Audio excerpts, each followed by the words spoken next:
All right, everybody, welcome to CareFlight's Month Education for July of 2025. It is July still, yeah.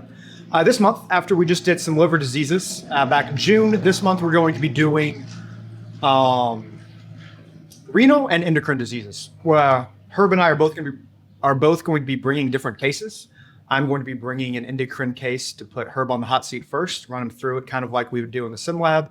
And he's going to have a renal patient for me that I know absolutely nothing about. So we'll see how that one goes.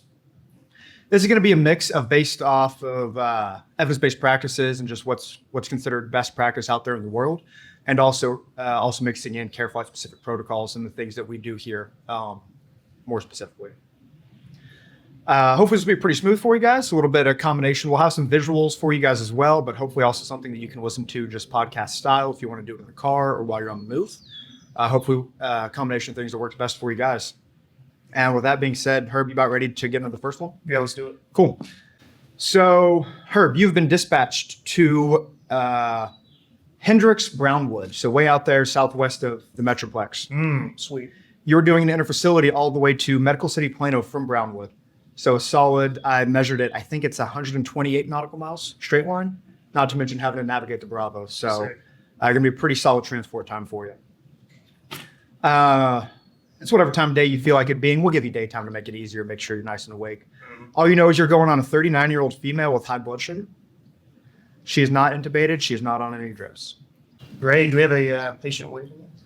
She is 138 pounds. 138. Yes, sir. I don't know what that is in kilograms, but 138. Yeah. Okay. Close enough. Cool. Around 60s. Sweet.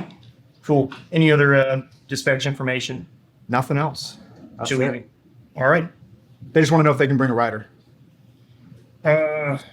No. Okay. Good. Because it was her 5-year-old daughter that wanted to come. So perfect. All right. So you ready to get there? Yeah, let's go. All right. So you walk in and you see a 39-year-old female. The doc's there at the bedside. Doc says, "Oh man, this is a sick one. She came in just super lethargic. Her little 5-year-old daughter found her in bed this morning. You know, sweet little girl was trying to go to school and mommy wasn't waking up to take her. Went and found her. She was able to call 911, thank God. And mom just could not get out of bed. She came in. She's just been super lethargic. Daughter says she has been kind of throwing up and vomiting for the past couple of days, maybe just the last 1 or 2. When you walk in, you see a 39-year-old female laying in bed. She looks very pale and altered. She's breathing rapidly. Mucous membranes are dry and she appears very weak. She is able to converse with you while being very lethargic. She does not know where she is, but she can tell you the month and her name." Okay. All right. So probably that ANO2. Great.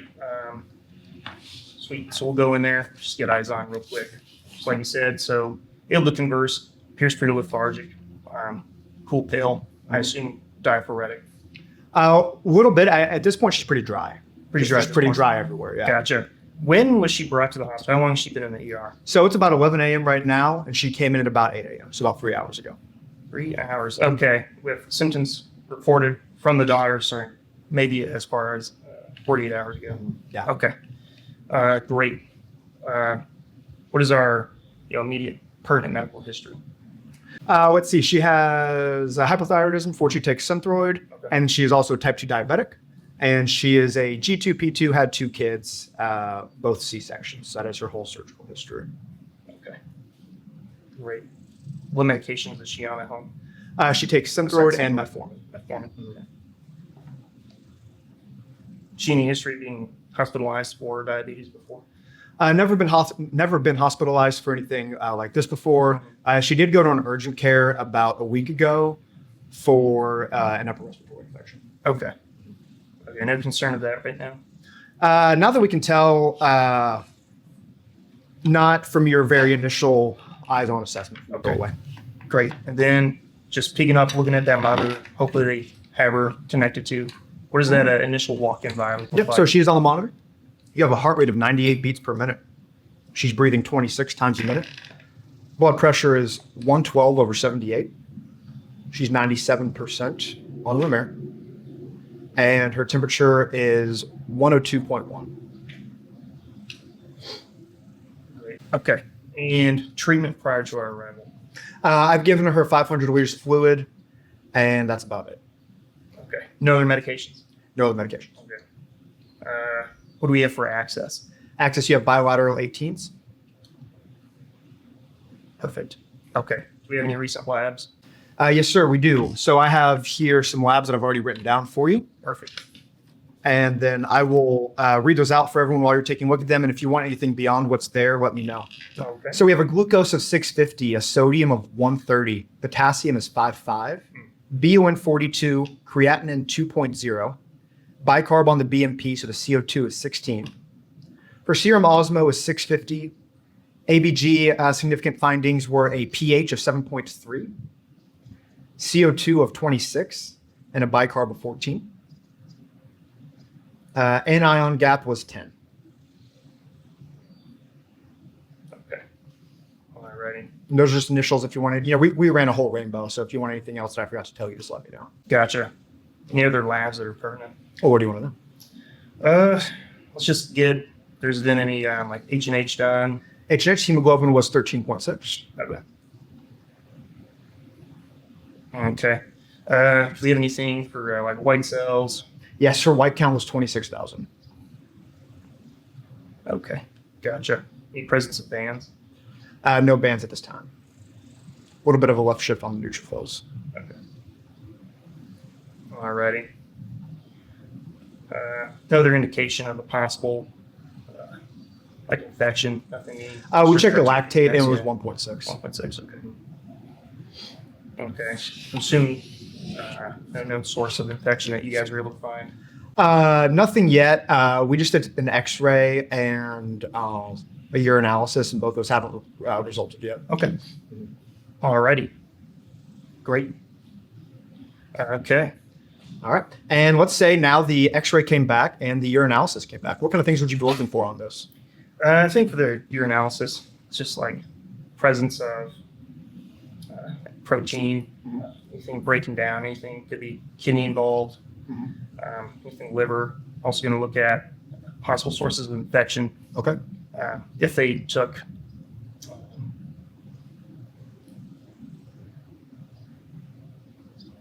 what do we call our little infection bottles?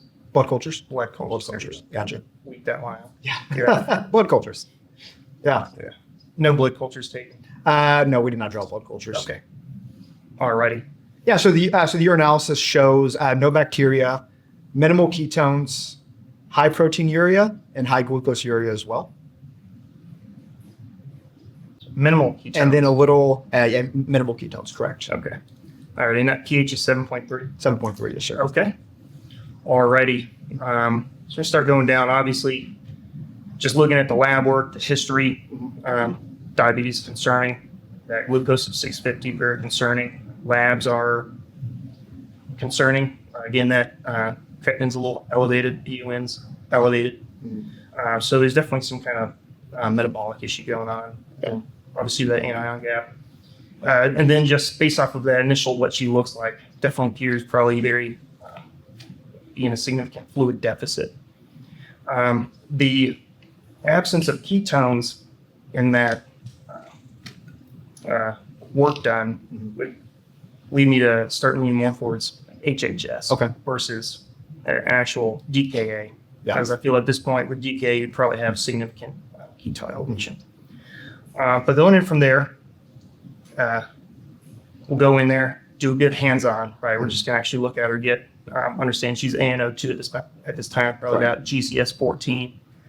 So we're gonna evaluate just again that airway status, make sure she's breathing appropriately. That rate looks at 26. Room air is appropriate right now.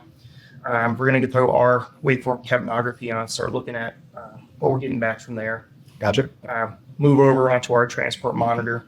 Then just a full quick head to toe, make sure those IV lines are patent.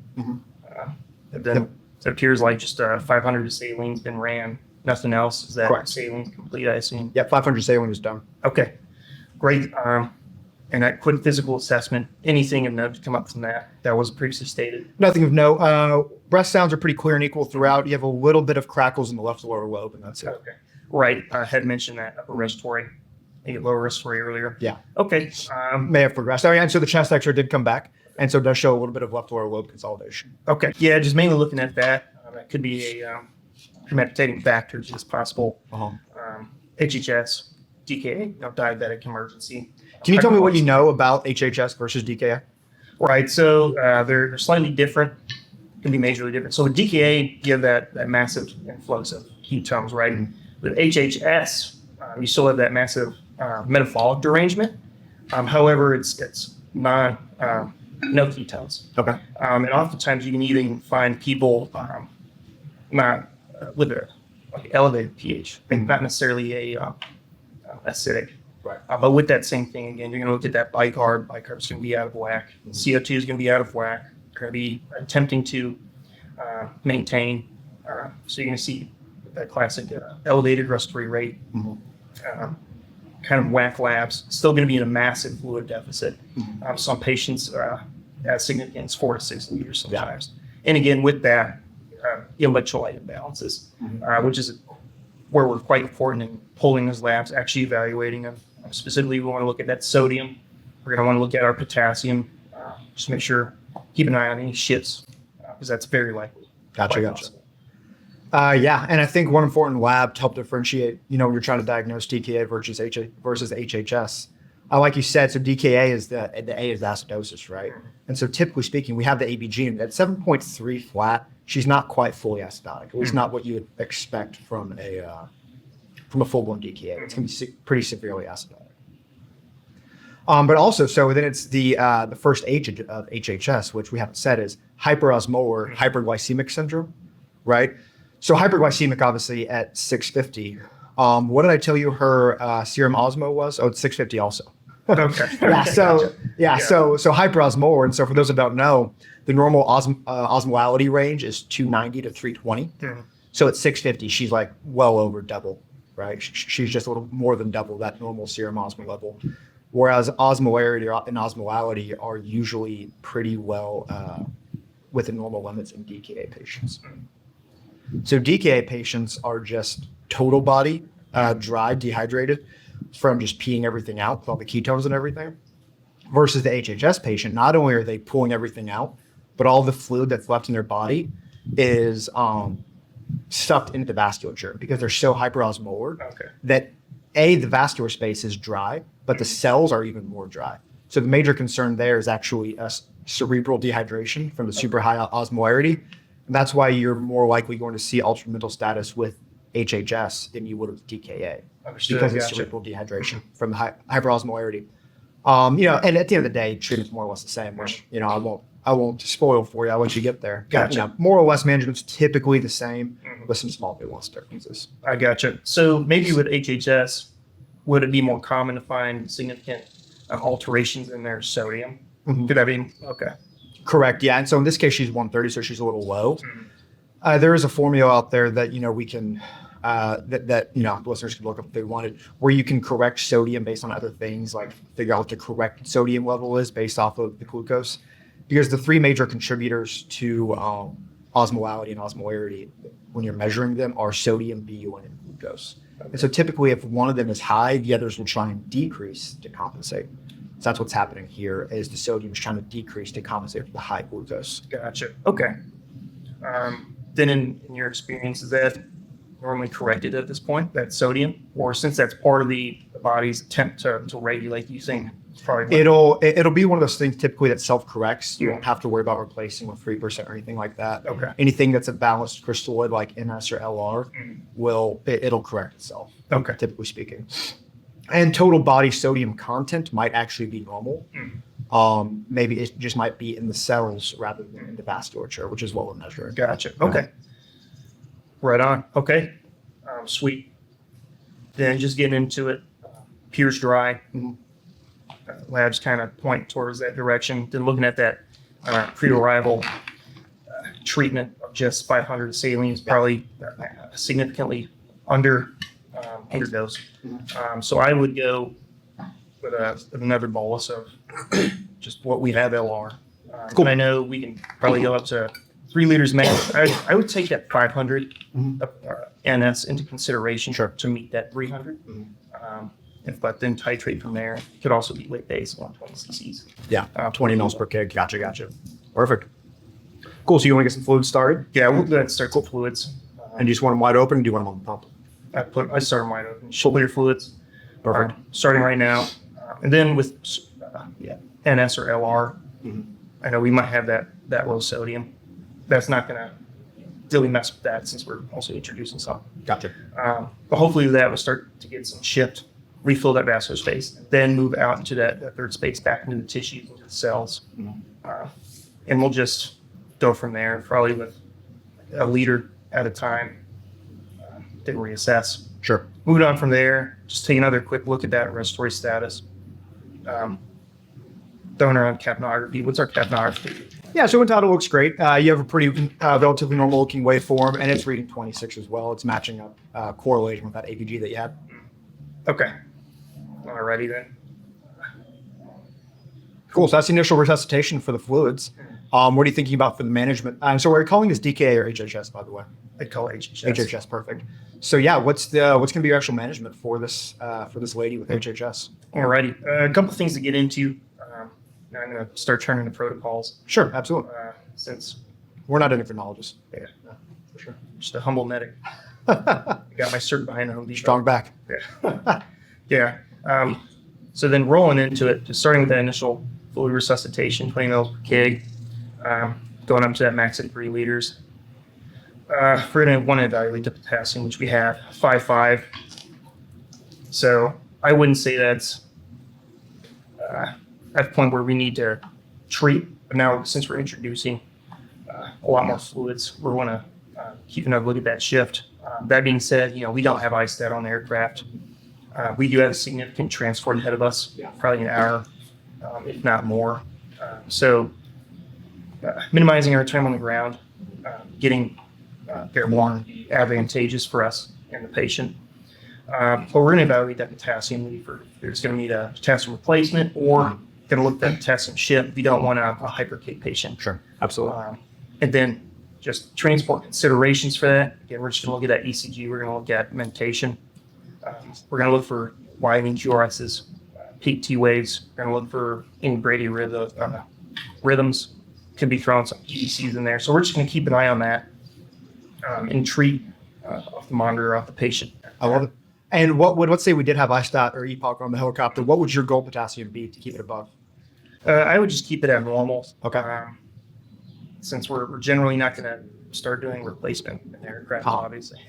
Yeah, of course, you don't carry it. Yeah, I'm going to want it where it's at now or better. Gotcha. Preferably less than 6. Okay. Then moving on from there, we're going to have to turn to that hospital. We're going to have to start asking for things from them. Yeah. So the thing that we need that we do not carry, of course, is insulin. And then going from there, based off that potassium, make sure it's above normal amounts, about 3.3, 3.5. We're going to ask for a 0.15 unit per kg infusion Okay. per hour. What kind of insulin are you asking for? It could be short or long probably short acting. The answer is regular insulin. Regular insulin. Regular insulin. Wow, Yes. now I know. Sweet. Yeah, but I don't it's want straight up called regular irregular insulin. insulin. Yeah, Okay. exactly. Regular insulin. Yeah, you need the normal stuff. Yeah, exactly. Okay. Yeah. Unlike DKA, they're not going to get a loading dose or a major bolus with that. So I'm just going to start them on that infusion. And I'm sure, just like with DKA, HHS, we're not going to want major decreases in that glucose. Smooth, slow transition down, so we don't cause any significant derangements, any altered metastasis. Give a thought as to why we bolus a DKA patient but don't bolus the HHS patient. I'm just thinking right off the bat, Uh-huh. just due to metabolic derangements. With Okay. that DKA patient, they're very acidic.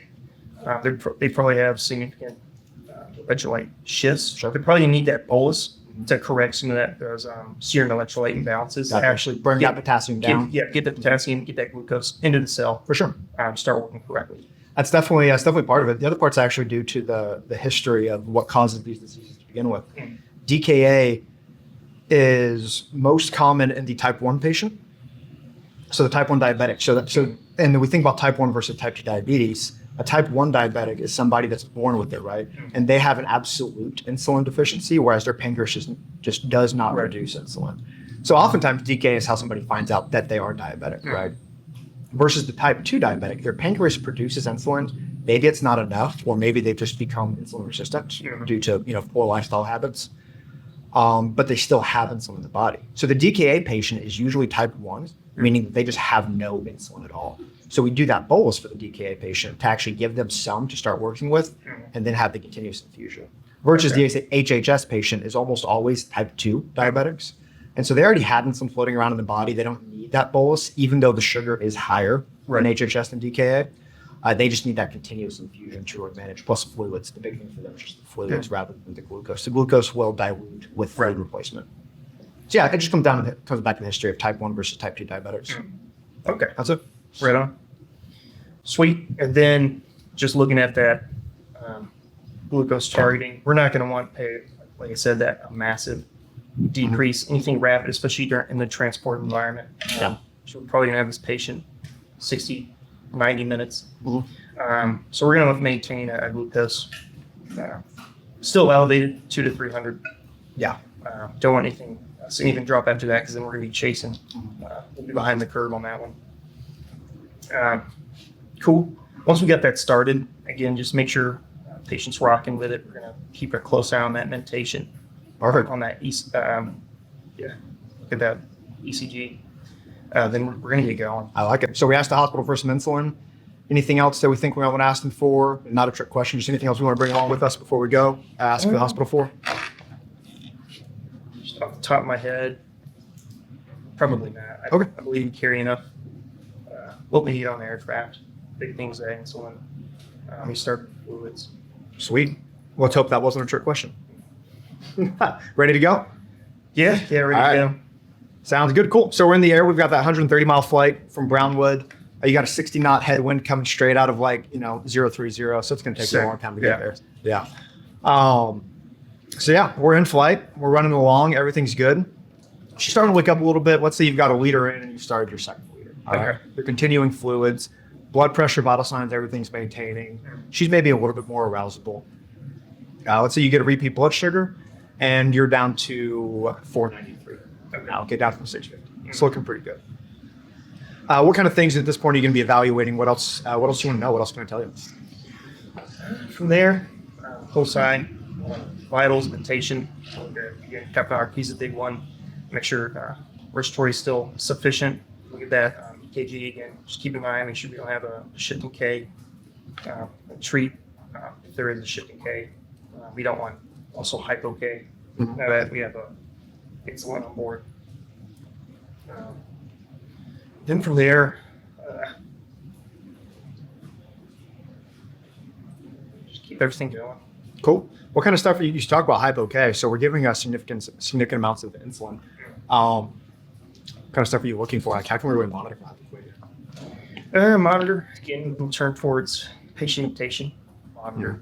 We're going to start getting ECG changes. Not quite what you see with hyper K here, and get that widening QRS. You're going to get dynamic T changes and bradycardia. Generally start seeing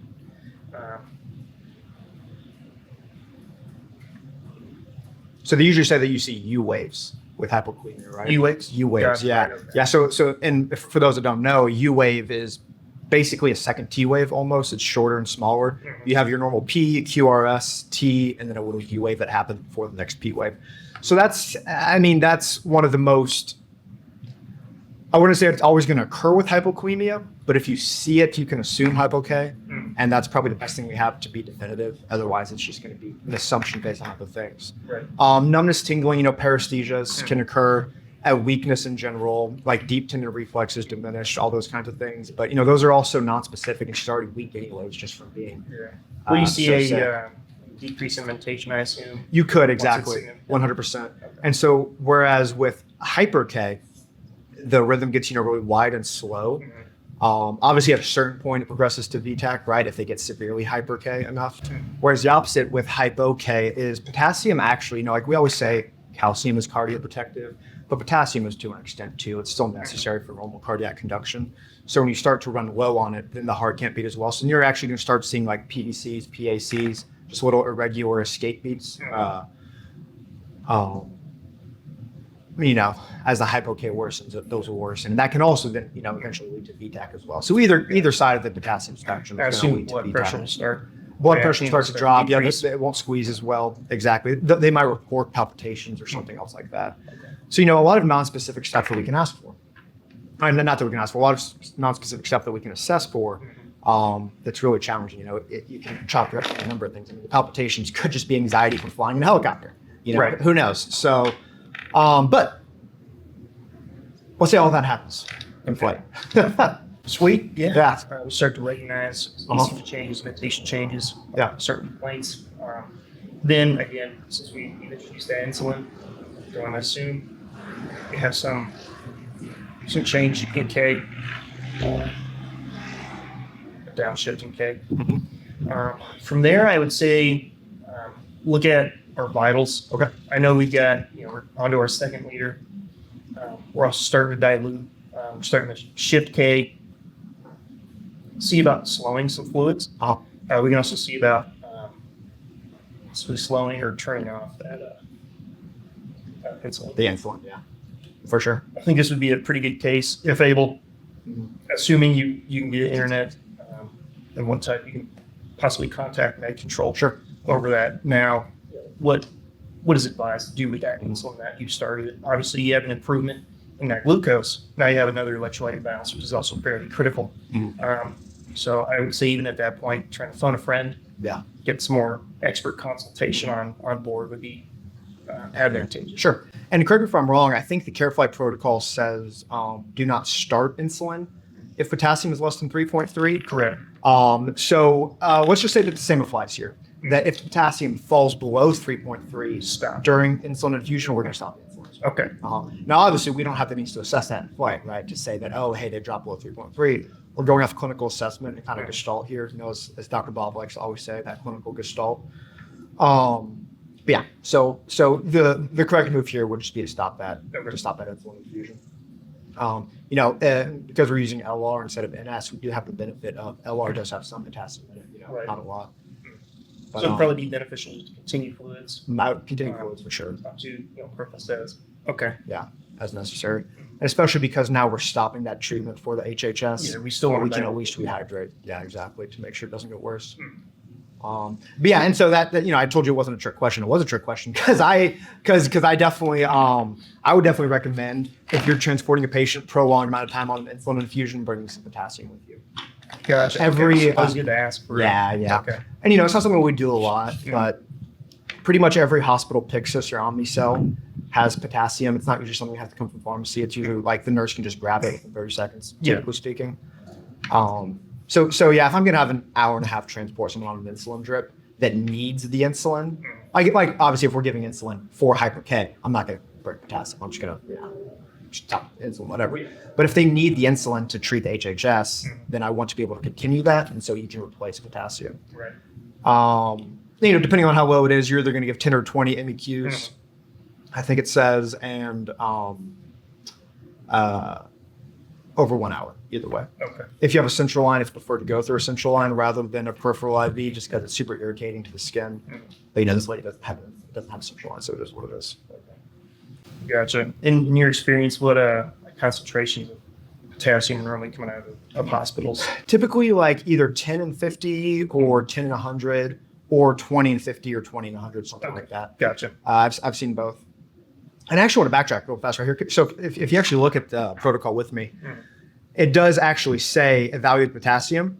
And when you're initiating that insulin drip, if the potassium is between 4.5 and 6, go ahead and start adding on potassium. So even though hers, what did hers measure at? 5.5. 5.5. So that's high, right? That's technically high because normal is 3.5 to 5.1. But we're anticipating just a potassium drop, exactly. So we want to get ahead of that curve. So So would you go ahead and start the potassium same time? I would. Yeah. I'd have 2 pumps. Like right there in the hospital room, I'd have 2 pumps. One with my insulin drip and one with my potassium infusion. And I'd have that running, and I'd have an extra bag of potassium to bring with me. Just 10 MEQs, 10 milliequivalents in 50 or 100, however they give it to me. 100 preferred, because the more dilute, the safer it is for the peripheral veins. Gotcha. So definitely most preferred. Cool. All right, so that happens. We start seeing some U waves. We turn off the insulin. And we just keep an eye on her, with the rehydration and everything. We check another blood sugar once we start to get close to the Metroplex. And, we came down to we're about 390 now. So we came down another 100. So, we're making progress. Still not completely fixed, still looking better. And beyond that, nothing else has really changed. Is there anything else you want to do for this lady before we get to Medicine Buena?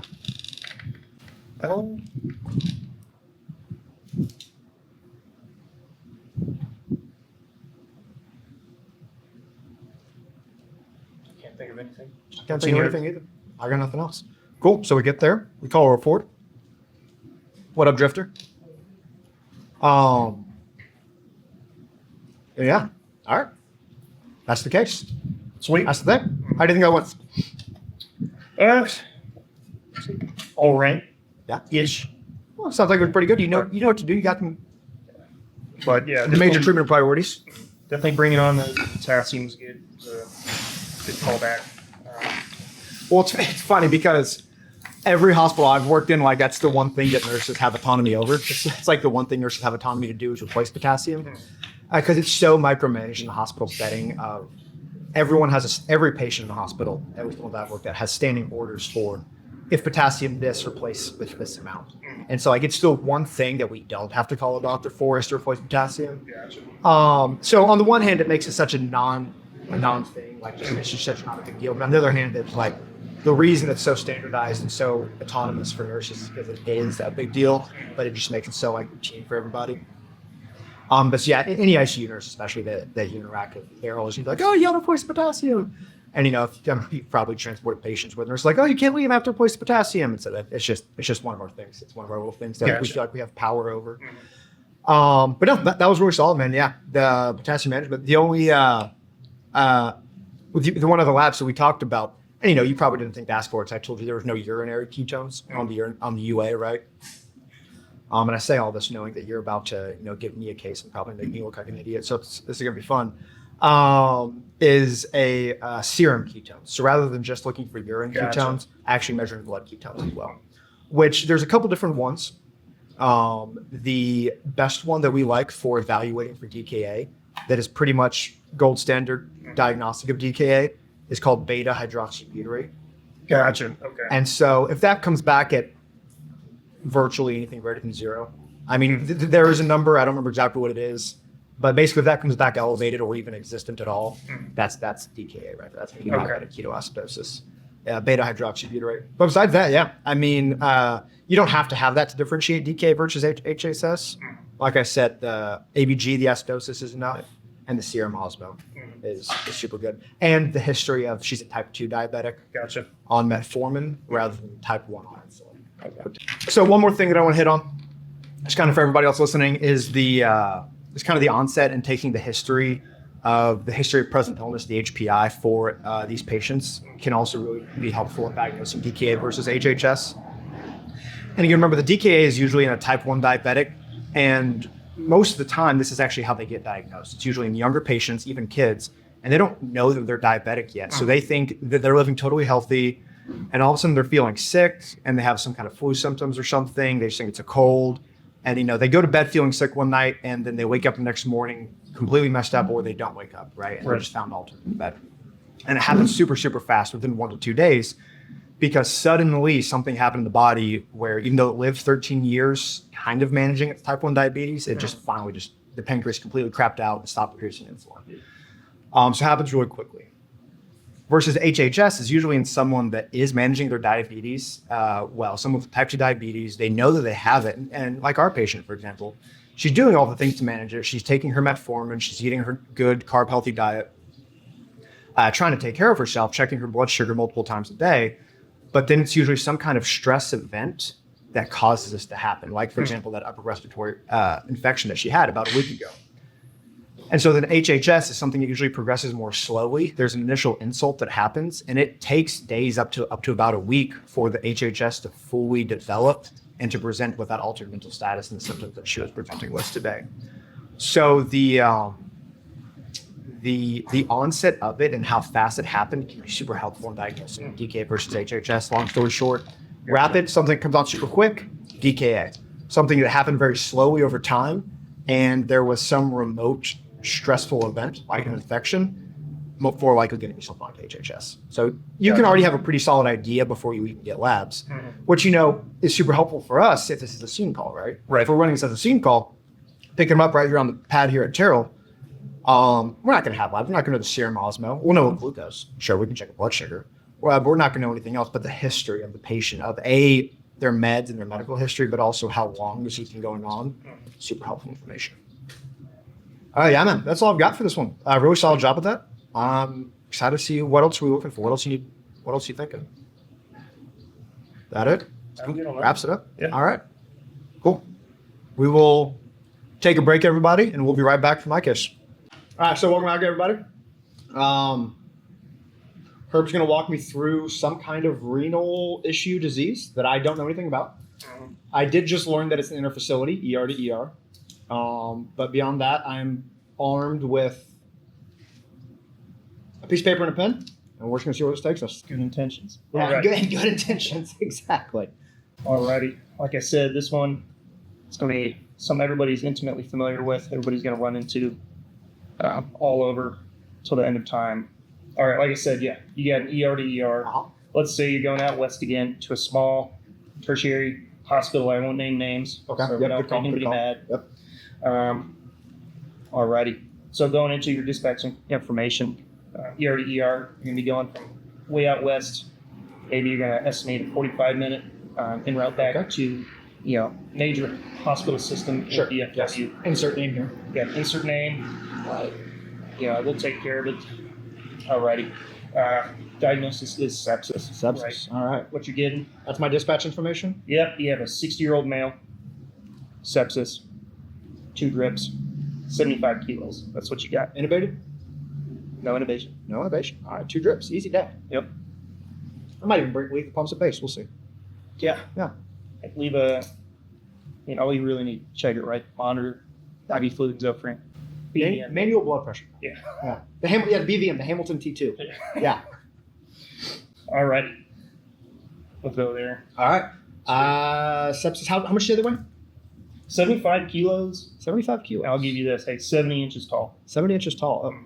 Why do I need to know height? Am I going to intubate this patient? I don't know. Okay. Anything could happen.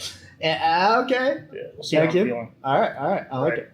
Okay. So you're going to go into... Dark tactical Kermit. I like it. Yeah. This is 3 a.m. Yeah. All right. You're going in. Night vision's still on. I was wrong. Yep. All right. So, Have you done that before? Walk into a hospital? Yeah, into a hospital with your goggles on? Not in this country. Okay. Yeah, that's fair. Yeah. Like I said, dark tactical Kermit. Tactical Kermit, going dark. Yeah. Face mask, nods, Bravo 6, going dark. Yeah. Wild Tiger Iraqi energy drink in my hand. Checking Twitter. Yeah. Yeah. Yep. All right. So you're going to go in there, go into the patient room. 6-year-old male, like I said, in bed, conscious, looking around. You got your nurse. Very helpful. Wants to help. Wants to Good. you and that Okay, patient. Right. Okay, this is what you're getting. I love nurses. A 6-year-old male, history of type 2 diabetes, Okay. hypertension, okay, diagnosed with a UTI, and meets serious criteria. You're diagnosing sepsis, right? Okay. Came into the ER 8 hours ago. Chief complaint, generalized weakness, confusional times, 3 days. Family brought him in, said he's been acting a little off, generally weak. They brought him in earlier today via EMS just because he was having difficulty ambulating with them at home. All right. My turn? Okay. Is this his baseline? Is he normally fully functional at baseline? GCS 15, ANO4 is baseline, normally able to ambulate. Nurse reports not generally compliant with meds at home. Okay. Has been hospitalized in the past due to UTI. Oh. But nothing in the recent months. Gotcha. It's been a few months. Okay. Well, Been a few months. no other history besides diabetes and hypertension and No frequent major history. UTIs. Correct. Okay. All right. So you said meets Sears criteria. What Sears criteria does it meet? Right. So if you're going in there, you're going to have elevated respirators, right? Okay. You're going to have known or suspected source of infection. Currently, slightly confused, a little lethargic, ANO2. Okay. So you have altered GCS, decreased mental status, little tachycardic, Okay. How little is a little? right? So you go in there, just taking a look at them, right? Yeah. So you go in there, it's gonna appear a little bit weak, A little bit pale. Going in there, slightly diaphoretic. You got sheets and blankets on. He's still a little cold, shaking a little bit. Looking at the monitor, they still haven't hooked up to heart rate 115, last BP 80/50, and the nurse reports the last fever of 39C. 39C. All right. How's he doing saturations? 90, let's say 95%. 95%. Remember? Yep. All right. Okay. Good deal. Sinus rhythm at that 115? Yeah. Sinus tachy. Perfect. Doc pops in. Said, hey, real quick, he's been here for 8 hours. Gave him a little bit of antibiotics, a little bit of fluids. Okay. Doesn't seem to be working. Drew labs. Nurse will tell you what those labs are. Okay. Thank you, nurse. But we're concerned about his renal function, electrolyte imbalances. Okay. That's what he's got. He's got to pop off. Okay. Well, while the doc's here, let me ask him real fast. What kind of antibiotics did he give and how much? All right. Let me give you. Wait, nurse. Nurse knows. All right. Nurse knows. Okay. Bye, doc. Thank you. Okay. Got 1 gram of septic. Okay. 4 hours ago. Okay. 1 gram. Got Vanc 1.25 grams over 2 hours. 4 hours ago. Okay. You want to know what else? We're doing full coverage empirics. Is that it for antibiotics? That's it for antibiotics. Okay. Yeah. What else you got? So it says 4 mg of Zofran, of course. Of course. Nauseous an hour ago. I'm surprised I didn't fix him. Yeah. They're going to try to discharge, but still he's still Yeah. nauseous. Tylenol, PO, 1,000. 1,000 6 hours PO. ago, yeah. 1,000 PO. Okay. Did that touch his temperature? Wow. All right. And then gave him 1 liter of NS. That is finished. That has been done for a few hours now. Of course. Yep. Why bother reassessing, retreating? Yep. Then it's on no rep, 5 mics a minute. Oh, he's on Levo. Just started that a little while ago. Okay. He is on Levo Fed. How's my access? And you got bilateral 18s. Okay. What? Flow good. Does Doc want to place a central line for me? He said no. Yeah, I figured. It's worth a shot. All right. So I've got antibiotics. He's had 1 liter of NS, and I'm on a Levo drip at 0. No, I'm sorry, not 0.5, but 5 mics a minute. 5 mics a minute. But I'm a weight-based guy. Okay, we'll do this non-weight-based. Let's increase that Levo Fed. Can I ask the nurse to work her pump, because I assume she knows how, to increase the Levo Fed to, 10? You want it to 10? Yeah, Sure. Sure. Okay, cool. Perfect. That's what I tell. Do we have any more fluids in the room?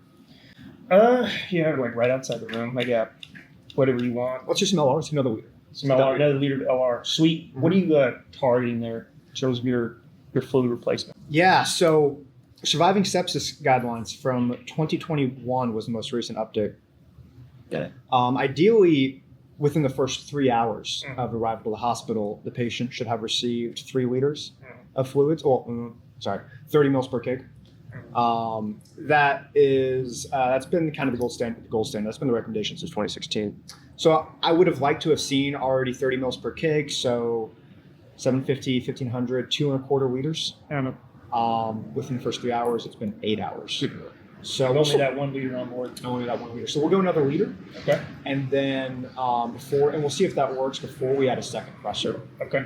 And then we can do maybe another 250 to 500, depending on how that goes. Obviously, also depending on assessment stuff that I haven't even gotten to yet. I haven't even assessed my patient. Bad nurse. So yeah, but those just seem like good empiric things to do. At least they got the antibiotics on board. The recommendation also is you want antibiotics within an hour. Yeah. So at least they did that. Right. Off the top of your head, any of those antibiotics were underdosed, dosed appropriately? Ooh, great question. So cefepime, oh gosh. You're lucky I just did a homework assignment. The only reason I even know any of this thing is I literally just did a sepsis homework assignment last night, just coincidentally. Too easy. Right, right. For an NP school. No, I really did. I swear I submitted it at 11:42 and was due at midnight. Classic. And then a month ago, I had an assignment on management of acute kidney injury. Okay. And UTIs. So this is working out very nicely. Cefepime, I don't believe has to be renally dosed. Vanc definitely dosed. The recommendation for Vanc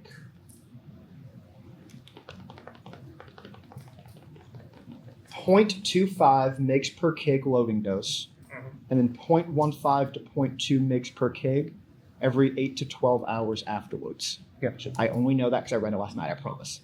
I don't just walk around with that information. Cefepime, I don't remember the dosing, but 1 gram seems appropriate. I don't know. You tell me.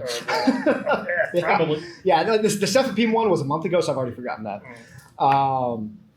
But then Vanc has to be renally dosed, and I think it comes down to 0.15, depending on the creatinine clearance, how bad it is. Okay. If it's less than 30 mils a minute creatinine clearance, I think the Vanc it goes from every 8 to 12 hours to once a day. Gotcha. Yeah. Right, because it's pretty rough on the kidney. It is pretty rough on the kidneys, yeah. You know that Dr. Hopton said like a renal word. Yeah, he said renal balanced, yeah. And of course, I didn't even bother asking for labs. So let's do that. We're all getting there, man. Yeah, what are the labs? What are in the there labs? 6 minutes. Okay, perfect. All right. You want labs or you want like the physical assessment? Let's do physical assessment. Right, okay. Let me be a good nurse. You get hands-on. Okay, you do have bilateral radial pulses. Fast. Good. Maybe a little weak, but they're definitely there, right? Okay. Dude is still looking around. Okay. Still breathing a little tachypnic. ANO2, a little lethargic, but he's still with us. Feels a little hot to the touch. Of course, already got that temperature, 39C, so has a fever going on. Cool, clammy, tail. Some of those generic, some poor fusion, right? That's what you got. They do have a Foley in place. They do have bilateral 18s that are going well. How are my breath sounds? Breath sounds, clear. Clear. Okay, cool. You get clear breath sounds. You get good heart tones. Do I have any signs of venous congestion, any JVD, any peripheral edema? And Not Copland. Okay, clear. Breath sounds clear. All right, beautiful. Does he have a Foley? does have a fold. Has he been making any urine? He has been making urine. Okay. However, right, so it's been less than point versus like, hey, to 0.5 mils per kg an hour. Let's just say like right now he's making like in the last hour 20. Okay. And they've said it's been gradually decreasing over the last 8 hours. Sure. Cool. Makes sense. Well, yeah, because or give him a leader, why bother repeating it? That's why we have jobs. Yeah, they're waiting for the leader to come back out. Exactly. one for one replacement like a burn patient. Yeah. Exactly. Okay, cool. So I don't think I'm forgetting anything with that physical assessment. He said he's looking around. He's protecting. Like I don't have any weird breath sounds. Like no stride. I'm no snoring or anything like that. No. Okay, cool. He's protecting his airway. He looks good. Got that Zofran. That's 90% problem at this point. Yeah, wonderful. Discharge. We're just here to take him home. Wheelchair van. Yeah. Okay. Got my assessment. Anything else that I'm forgetting to ask? Okay, cool. You got it. What do I got for labs? Alrighty. Rolling in the labs. Blow up my screen. Okay. See. Sweet. Sodium. 130. Okay. H5.5. Are you copying my labs? No. So far, you are. I'm already reading off this already. That's funny. Yeah, here you go. 1 to 5 chloride. CO2, 18. BUN is 50. Okay. They did get creatinine for you 3.0. 3.0. They said the first one they pulled it was at 1.0. So we've been trending it. This has been about 7 hours. Okay. 1 to 3. 1 to 3. Nice. That's a big jump. Mm-hmm. Blood sugar? Blood sugar is 180. 180. All right. Yep. You got any others you're interested in? Yeah. So let's go ahead with the lactic acid. 3.0. Lactate of 3.0. Have we trended that, or that was just a one-time That's the check? first one. Okay. What about a CBC? CBC, here we go. Red cells at 13, hematocrits at 40, platelets at 150. White count? White count, 3.7. Yeah. Some band spread. Okay. Wonderful. They get, like I said, urine output 15 to 20 cc's an hour right now. Their GFR is under 60. GFR less than 60. Perfect. That's super healthy. All right. So definitely has a bit of an acute kidney injury going on, where I'm assuming this is not baseline chronic kidney disease. Hypertension, diabetes, both really strong risk factors for chronic kidney disease at baseline. Do we have previous labs, like an idea of previous renal functions? Okay, wonderful. Potassium 5.5, that's definitely not ideal. Not terribly high yet. How long ago were these labs? Let's just say a few hours ago. Okay, wonderful. They did get positive blood cultures, so confirmed UTI, reduced sepsis. Perfect. All right, so we have a source of infection. We have serious criteria, like you said. Platelets are good, not low there. I don't suspect liver being involved. Did they check LFTs, liver function tests? No, not a point. I was suspecting any issue there. He's not injected. Perfect. They get a urine sodium greater than 20. Urine sodium greater than 20. Why is he wasting sodium? Renal damage. That's why. Okay, makes sense.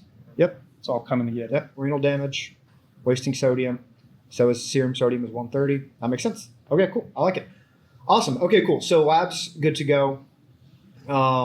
We've got a source of infection. We've treated the infection. We've started treating the infection with cefepime in the bank. That's obviously not something that we're going to continue to influence, but definitely make sure that the receiving facility is aware of what antibiotics were received, so that they know what kind of coverage, and make sure that we have appropriately. I'm not going to lie and say that off the top of my head I remember which one of these is best for UTIs. I think we'll have to fact check this. I'll fact check this in editing. I think Vanc does best gram-positive organisms, and cefepime, I think, is gram-negative organisms, and UTIs tend to be gram-negative.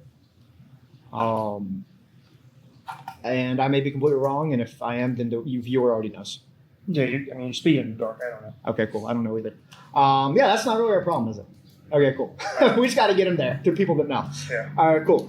Awesome. So yeah, let's do that. So I've started another liter of NS. We have our peripheral IVs, and I've taken the levofed up from 5 to 10. How are we looking? Looking good. You have a, maybe let's put that blood pressure from systolic of 80 up to 85. Looking at those maps, I didn't provide a map. Sure. But with that initial blood pressure map is hanging right about that 60 level, right? Yep. And yeah, pretty obvious. What's your target, right? Yeah, map goes 65. There we go. Yeah. So it's a little low. It's not quite there, but we also know he's been sitting here under resuscitated, especially with those fluids. Maybe a little light on the antibiotics. So we're maybe a little bit behind that, behind the curve on this one. So we're going to play a little bit of catch up. For sure. Doc pops in, says, "Hey, I know out ultrasound. You looked at the kidneys. Okay. Says they're normal size. There's nothing weird looking about them. So there's no evidence of like obstructive. Okay. Cool. Yeah. No post-renal, no, what do you call those stones? Kidney stones, nothing like that. No post-renal. Yeah, he didn't find anything abnormal. Perfect. So it's just sounding to me like if we were to talk pre-renal versus intrarenal versus post-renal acute kidney injury, this is sounding to me like an intrarenal cause. Okay. You correct me if I'm wrong, because I'm not, I haven't read up on the, really the best way to quantify that with labs and objective data and stuff. But it sounds like intrarenal obviously going to be an infection versus post-renal. You could have a kidney injury caused by something after the fact, post-renal, like kidney stones blocking the ureters, or you could have a shock state. Oh, well, so I say all that. So that's interesting. It could be pre-renal or post-renal. Did the infection cause the kidneys to fail, or did the infection cause sepsis, and the sepsis cause the kidneys to fail, which would be pre-renal? I don't know. Right. So, getting into it, it's kind of a double-edged blade this one, right? Yeah. So you do have pre-renal, just with septic shock, right? He's been hypotensive, haven't done a whole lot for it. You can assume it's been like this for hours and been feeling bad for days. And sure, his map is right at 60, that's still below 65, and those kidneys, are among the first to get angry when you start having states of hypoperfusion. Yeah. This guy's history of hypertension. He used to say his baseline was 160. So then everybody's going to stop. All the organs are shrinking. Yep. So there's your pre-renal. And then with sepsis in particular, you have intrarenal also, right? So the funny thing with sepsis it serves is so you have that massive activation of the immune system. You can also get big release of the cytokines, also known as a cytokine storm. Okay. And so with that storm, you can have that vascular tone alter. So you have that increased permeability, you have all that third spacing, you go into that hypoperfuse state. So there that goes into your pre-renal hypoperfusion. And then with sepsis, you start getting internal injury. You have like microvascular injuries, microvascular obstructions going on. So once you get into that, not only are kidneys pissed off due to hyperperfusion, you have internal damage and local injury. Gotcha. And then is that why we're seeing sodium wasting in the urine? Mm-hmm. It's because of the nephron damage? Okay. Yeah. So like I said, double-edged sword with this one. Again, with that sepsis induced, right? Gotcha. So it's hitting on both fronts. And then moving into that, like you had mentioned that, like chronic the overwhelming majority of chronic renal disease states, it's all diagnosed in the hospital. They've already been in the hospital a few days. They're able to trend these labs, like I just said. And it's like, okay, it's been a few days. We have this lab trending. That's where it's actually diagnosed. For this guy, without previous history of it, although you can, like you said, big contributing factors, it's that diabetes, the hypertension. I had mentioned he's had UTIs in the past. Safe to say his kidney function wasn't great before this. Yeah, right. But there's no great trending for it. Okay. Cool. So some things that we can do to try and help, if you will, manage acute kidney injury. One of the things that we can do is just travel. First off, fluids. First off, fix anything that's pre-renal, right? That might be causing acute kidney injury. Right. What you're doing with fluid in the blood and the vasopressors. We're going to get that blood pressure up, and I'll come back to continuing to rectify that. Post or intrarenal damage, right, is fixing the sepsis, fixing the infection, removing that source, so there's no more intrarenal damage occurring. But for now, one of the things that I think we should try, especially with the diminished urine output and the elevated potassium, is a bump of Lasix. Okay. So let's go ahead and have that in the room. Let's have that ready. And we have Lasix on the helicopter. So I was going to say we can ask the nurse for that, but we'll just have that with us, ready to go. We obviously don't want to give Lasix until the blood pressure is normal. Again, it maps above 65, and we've been there for a few minutes. We have everything well controlled. Let's go ahead and have that Lasix ready to go. Make sure that we do have it on the aircraft. And if we forgot, then maybe ask the hospital for a couple of hours if we can bear with us. Before we walk out of here. Next thing, so like you said, so increasing my levo from 5 to 10, and with my fluids on board, my systolic is still 85. I'm guessing my MAP is less than 65. You're not going to get to me that easy. Yeah. Right. 63, perfect. So it's time for second vasopressor. Okay, all right. So I'm going to choose vasopressor. Oh, I'm so sorry. Did we have an ABG? I'm all over the place. So getting to the ABG, so I can find it. I wrote it down somewhere. Okay, just shoot from the hip. So acidotic, let's just say 7.30. Okay. PaO2, let's just do broad strokes. PaO2 normal. Okay, perfect. CO2 still low. Okay. Bicarb is low. Okay, bicarb is low. Perfect. Probably not shit. That. Also love it. It's not terribly acidotic, not looking too terrible. Because, and the reason that made me think of it is choosing my second pressor. Vasopressin is kind of the recommendation as a second line, right? From the Surviving Sepsis campaign anyways. And it's like really the only vasopressor that we have that works in the acidotic patient. Right. Because it's not a catecholamine like levo or epi or dobutamine or phenylephrine or any of those, right? That require a normal pH to function. So in the acidotic patient, vasopressin works really well. So anyways, with that being said, that's too nerdy anyways. Doesn't matter for this patient. Surviving Sepsis campaign says combine levo and vaso as your second line drug. Cool. So I'm going to start my vasopressin at 0.04 units a minute. Depending on who you get to, 0.03, 0.04 fixed. Okay. Again, for sepsis, right? Usually, 20 units, whatever, 40 units and whatever. Yeah. 100 mLs, 50 mLs. Gotcha. Yeah, absolutely right. Vasopressin is usually smack dab second in line to get into it. And again, it's all to titrate that MAP. Like you said, you want to gun it above 65. You've been in a hyperperfuse state. You can just guessing for a while. We're behind the curve, but we're starting to rectify it, right? You're dumping that extra liter in them. You could, like you said, additional 250, 500s, depending on how it's looking. So you still got room to go with that. Sure. And going back to that Norepi, you went from 5 to 10 mics a minute. Correct. So you still have room with that also, just throwing into considerations. So it's been proven like high dose Norepi for short periods of time is also generally effective as starting a second. Wow. So like you can even consider additional, like bumping that Norepi up. Okay. Also, Gotcha. That's just another consideration. I know you're a weight-based guy. Yeah. Coming from the ground, the mics a minute usually to weight-based and then back and forwards. Yeah. Even I get slowed down, but even go 10 solid, you can also consider something higher than that. Yeah. It's pretty well dosed still. Yeah, for sure. Yeah. But yeah, right on the money with the vaso.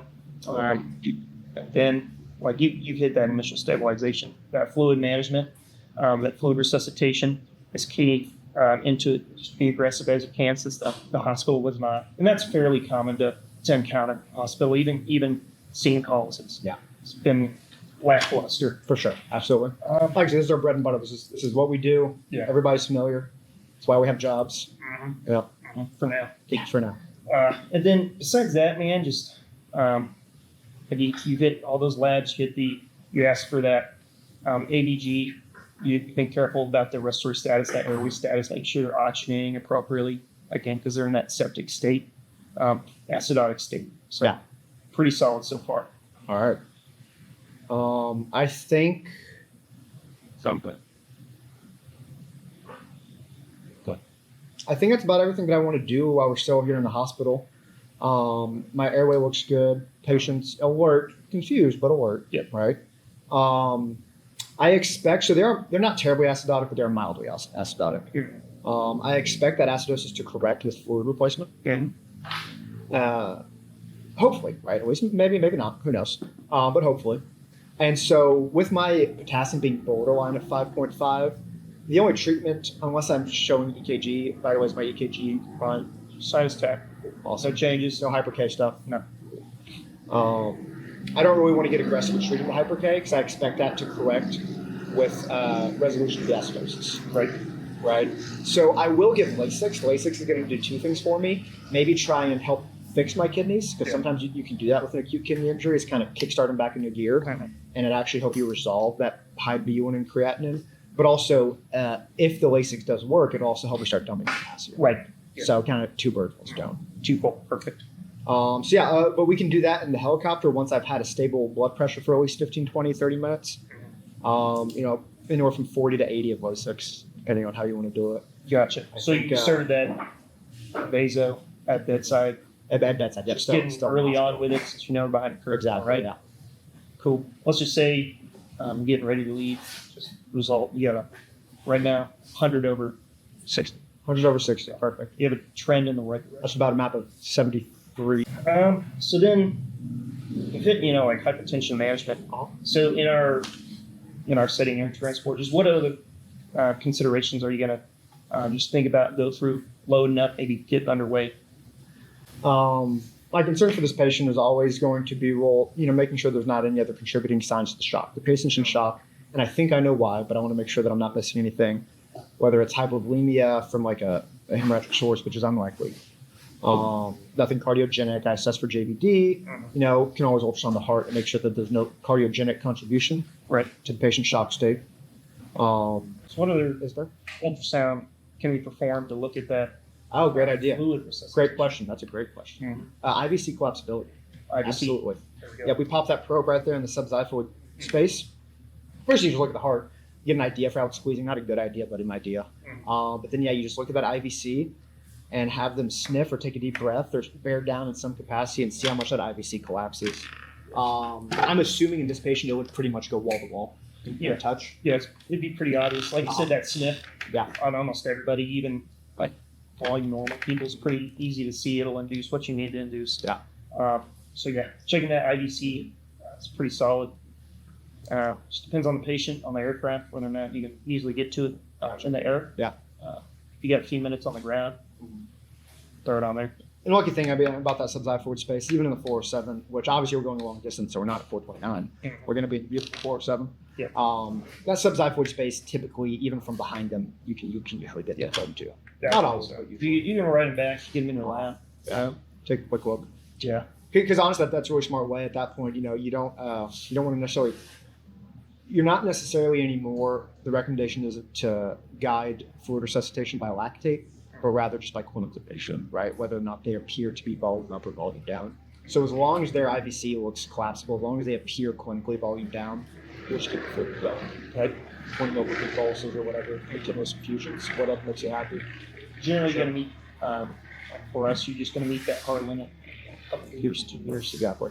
And then that can also help steer you, all right, be more aggressive with my vasopressors. You can assess, hey, it's not collapsing, it's actually looking fairly good, but it's still shocky.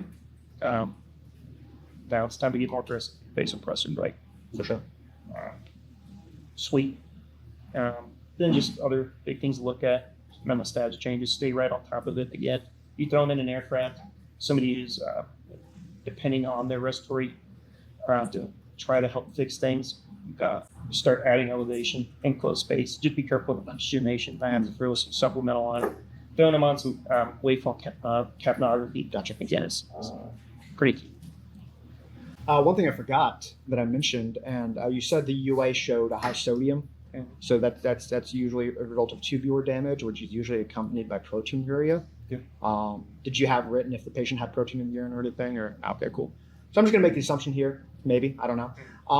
But I would love to give this patient also some albumin too, because obviously like we just talked about, we want to fluid resuscitate this patient, and I'm gonna go and get Lasix and try and pull some fluids off. It's a balance, right? Like we want to get the kidneys healthy, but we also need to keep them intravascularly appropriate, optimized. So albumin is a really good fluid, colloid fluid to use for that, what we call push-pull, where we push in some albumin and then pull off some fluid with the Lasix. And that helps to keep people kind of spiritual, even. So if I can ask for some albumin also on top of my crystalloids, Right. that'd be great. Because that hangs out in the vascular space much longer than LR, other clear fluids. Absolutely, yeah. It's not going to spread into the lungs or anything like that, for sure. But yeah, sorry, didn't mean to derail. I just want to go back to that. Yeah, so now we're in flight, and yeah, like I said, just monitoring end tidal, monitoring my vital signs. Ideally, if I could come off of either the vaso or the levo, that'd be super cool with appropriate fluid resuscitation. If not, then the next up drug, if I end up needing more, I'm going to have epi ready to go. I mean, we have epi in the aircraft, so if I need a third line drug, it's going to be epinephrine. And I think that's about that. Obviously monitoring for hyper K changes. If the AKI doesn't resolve and potassium continues to build up, monitoring for that hyper K, ready to give a little bit of calcium. Right. Slowly for that. You can do the rest of your things. You can do the albuterol, the bicarb. At this point, we're going to be in the helicopter, not going to have insulin available. And so just keep an eye on, make sure there's no lethal arrhythmias occurring, nothing whining, no Exactly. going on. And if I do see even like PVCs or anything, I mean, that might not be hyper K. That could be a sign of worsening acidosis as well.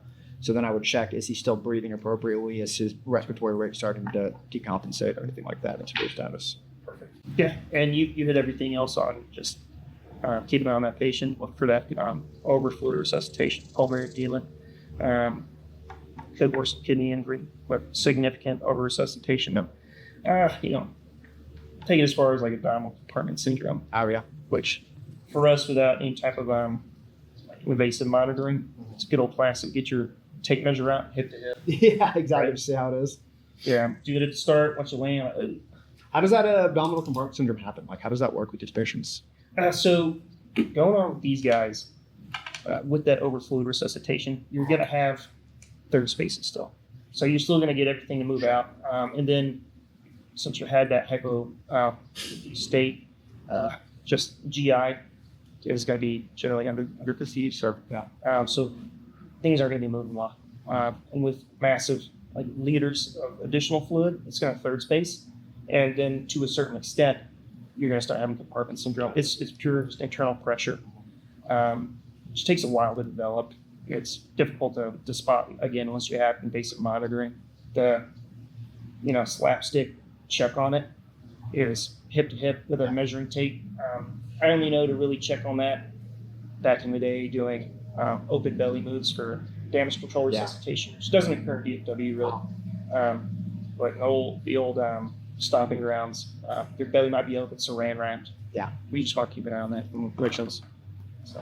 And I imagine that would manifest, that could contribute to worsening the AKI as well. Worsening AKI, it's compressing like your renal artery or something. Then you're going to start getting additional drops in blood pressure. You're going to get third ventilated. Because you're compressing the IVC now and everything. Yeah. Makes sense. It's going to start dropping. So there's this, which will make you want to give more fluids, and then it's going to make it worse, and then you're in a spiral. Yeah, and you get high alarms. It's like, well, you gotta drop those volumes because they're just getting squeezed. So what I'm hearing you say is we need pre-hospital apparatus. Yeah, we've seen the pre-hospitals pop the belly open and just really better abdominal performance. Yeah, everybody. Yeah, makes sense. Sepsis, open belly. Yeah, right there. Yeah, scalpels. Get that nasty stuff out. Yeah, no, exactly. That needs to go. Right. A rough tangent. Yeah, love that. Only mildly dark. All right, and we hit the ultrasound guided assessment, IBC, and then you're already hitting the escalation of vasopressor support. You hit that first line, that null epi. solid, jumping in pretty quick with that vasal behind at that 0.04. And then you already mentioned the epi as at the third line. Perfect. One thing that I forgot to ask as well is methods. What kind of meds this patient takes? What kind of meds do they take? Oh, they're on metformin. They're on insert generic hypertension med. Yeah. I sit at nurse said probably not very. Don't take them at home very often. So cool. Yeah. Gotcha. This patient takes steroids like prednisone, regularly, anything at home. 'Cause that's the only other thing. Like if pressors continue to fail, is just considering depending on the length of the illness, or if the patient takes steroids at home. I don't know if you didn't get there still. Is just stress dose steroids. Like we only carry dexamethasone, which is fine. It's not the most ideal for this specific situation as far as steroids go. Hydrocortisone is the most commonly used, but just some stress dose steroids. And because a lot of these septic patients and UTI patients will end up with adrenal insufficiency if they go on long enough. Right. Cool. And then you're hitting everything. Here it's just keep an eye on the patient, going up with this, adjusting this. What really goes into making them a good candidate for like renal replacement therapy? Oh. So sometimes we'll put someone on CRRT even if they are producing urine, but just not clearing metabolites fast enough or other toxic substances. If lactic acid continues to climb, or if potassium continues to climb, or if any electrolyte, if anything continues to build despite diuretics or other things to produce urine, then yeah, they may have to. If urine output doesn't improve, like if urine output, no matter, like we give them 120 of Lasix, 240 of Lasix, and urine output still doesn't improve above 0.5, then they're going to get CRRT for fluid removal. So CRRT can definitely be a fluid removal or a metabolite removal, often both. Right. So yeah, I mean, definitely going to be a candidate depending on how they respond to that Lasix and how their follow-up labs look. I mean, for sure. No, you hit it. Okay. You hit it. It's really just highlights just dynamic nature. Can't work in the air transport. Yeah. Get these patients, they're sick behind the curve. With that primary insult, can cascade into numerous smaller insults. That's going to rear its ugly head. Usually things you can start to see occurring in real time. No, you hit it. After that, just keep looking at fermentation drops, hypoxemia occurs, then you're going to go into taking their airway, intubation, ventilation, and from there it's just optimizing oxygenation and ventilation. So why'd you tell me this patient's height? Just because? Just being thorough? For you. Yeah. Oh, you're a really thorough guy. You really made me think I was going to intubate this guy and put him on the I bench always since you ask, told me hey, that. how tall are you? Yeah. You're just a good medic. Almost as good of a mechanic as Drifter is. Terrible mechanic. I'm good at taking things off the helicopter. Oh yeah, Do not real put easy. this cap on. Just give me a wrench and I'll figure it out. So a question for you as the ground medic. You brought up renal replacement therapy. Say you're running this as a scene call, right? I mean, does knowledge, and I don't even know if like your local facilities can have CRRT or not CRRT capabilities. I don't know if that's something that you know, but like typically in your mind as a ground medic, is pretty much any UTI capable of going to any community hospital? Or is there a point where they're sick enough that you're like, oh, they need a level 1, someone with CRRT or whatever? Yeah, there's definitely a point. If you get to them and they're already like hypertensive, obvious signs of SIRS, then we're going to go to a more substantial. That's good. Gotcha. Generally, level 2 plus. They're on the ground. I guess it depends on your system. The system I came from, we knew which hospitals had a capability of emergent dialysis, CRRT. So if they're already down in the weeds, especially if they have history of chronic renal issues, we're not going to go to the closest. If you think they can handle infection, we're going to go down the street a little bit further to get to a more substantial one when we know possible ICU emergence, replacement therapy. Yeah, makes sense. Because anybody can treat an infection here, right? Everybody got antibiotics. Yeah. Not everybody has CRRT, so yeah. I don't know. I mean, Are there specific things that you're looking for that say, this patient needs CRRT, like on a Zoom call, or just that overall clinical picture? Overall clinical picture, primarily on a single call, right? Because we're not going to get labs. Yeah, of course. There's certainly not going to be a trend of labs. History can help point you that direction, especially if they have history of kidney disease, they're on dialysis, take dialysis. But certainly coming from an ER that has taken labs, you guys look at these labs, they have trends, definitely point you in the way, look at those electrolyte imbalances, how they're clearing their urine. All of those, like you just said, are big indicators of the need. First. Oh. Cool. What did I miss on the scenario, man? No, you didn't miss anything. Okay. Just another thing to touch into. Yeah. This is primarily a pre-renal. Okay. Right. But going into that, sepsis-induced intrarenal. Uh-huh. What it's also causing is that endothelial damage. Those cells, they're activated, of course, in a SIRS scenario. You could have thrombosis in the microvasculature, cellular injury. So that just injuries internal kidney tubules, stuff like that. And then mitochondrial dysfunction. Yeah. So reduced ATP, all that good stuff. That also impairs renal function. Classic sign of sepsis right there. Classic hallmark for sure. Absolutely. I don't. In your prep, I used to know something about BU and creatinine ratios. Is that something that you came across at all in your prep for this? Like evaluating how high the BUN is versus how high the creatinine is, or anything? So, from what I understood, not necessarily specifically before this, but use that more of a trend. If it's elevated, and how significantly elevated over the period of a few days is a really good indicator of acute injury, and then how severe this injury, how likely it is to continue on to be a chronic issue. Gotcha. I don't remember. I just know that it's a thing. Yeah. So I just asked ChatGPT, and it's typing it up as we talk, so I'm kind of filling time as it finishes its answer. Yeah. So cool, it's done. So measuring that BUN to creatinine ratio. So for example, our patient with a BUN of 50 and a creatinine of 3 is going to give you a ratio of 50 divided by 3, which is 16.7. All right. So, and the BUN creatinine ratio that it says is if it's greater than 20 to 1. So basically a stupid high BUN relative to a relatively normal creatinine is most commonly going to be pre-renal.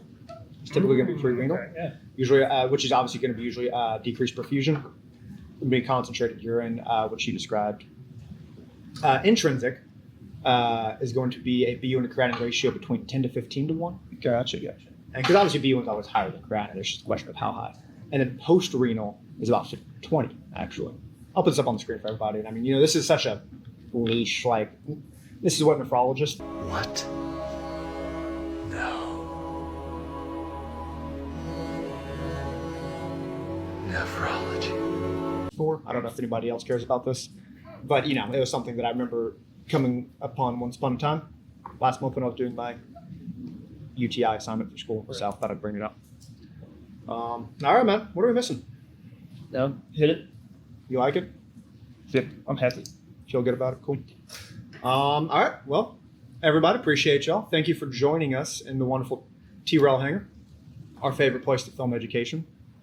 Herb, what do you think? First time here at Terrell. What are your thoughts? First time driving here. That's fair. You've flown out here before, yeah. Nice drive. East Texas, beautiful. No, that's terrible. I know. No. Do you care about 20? Oh yeah. No, it's terrible. Yeah. Well, yeah. Thank you all for joining us. Hopefully this was a little bit better, actually having some visual components go along with this. I'm sure we'll have plenty of things to edit out to make me sound less stupid afterwards. Herb, I appreciate you putting me through that with patience. Yeah. And y'all have a good one. We'll see you later.